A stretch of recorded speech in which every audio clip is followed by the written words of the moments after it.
está 160. E o defeito está no motor da moto, galera. Vou ligar agora aqui esse motor e vocês vão escutar aí o barulho que está esse motor, galera.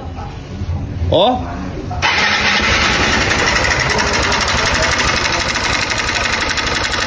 Olha só o barulho que se encontra, galera, esse motor.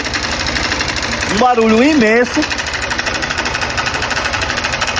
A moto funciona perfeitamente, porém o barulho, rapaziada, está muito forte no motor dela. Ó. Nós vamos fazer, galera.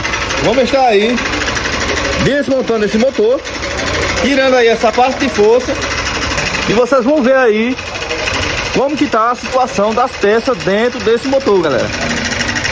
Você vai ver aí quais peças que estão danificadas. Quem sabe o seu motor também está com um barulho muito forte e você está com medo de levar na oficina para abrir.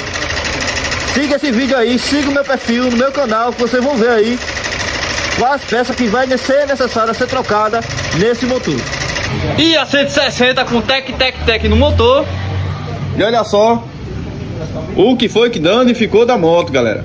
Danificou o pistão aqui juntamente com a saia. Olha só, os anéis aqui chegou ao ponto de colar aqui, ó. Colar no pistão, galera, nas canaletas do pistão.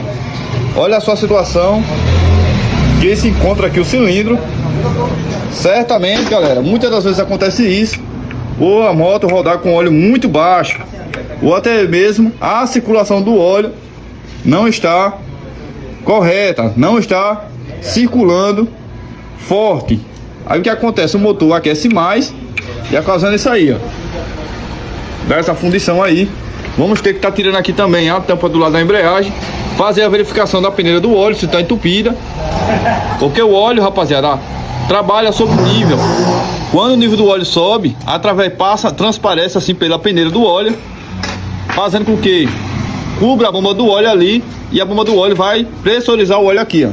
Todo o sistema vai entrar no filtro centrífugo, através do filtro centrífugo vai para a biela e sobe também aqui para a parte de força, lubrificando toda a parte de força e jogando também um squishzinho, galera, que fica aqui, ó.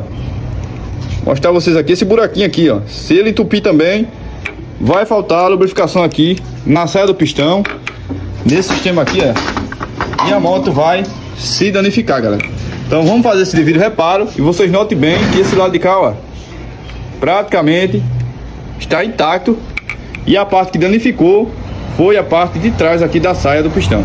E para não perder nenhum capítulo dessa série, já segue o nosso perfil aí. Fui!